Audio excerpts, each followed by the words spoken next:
Hello everybody, welcome back. Today as well we have got you another video. In this video I'll show you how you can hide reposts on TikTok. But before that, please do make sure to like our video, subscribe our channel, and yes, without any further delay, let's get into it. So for that, you're gonna first of all access your TikTok app, and then you will tap on this little repost icon right over there. You're gonna find all of the TikToks that you have reposted, right?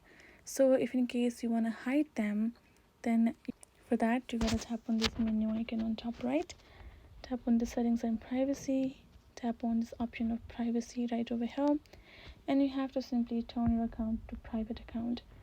That is the only way for you to hide your reposts, otherwise you won't be able to.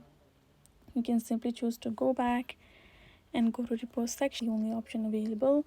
Hope this video was helpful to you all. Thank you so much for watching, and yes, I'll see you guys in our next video.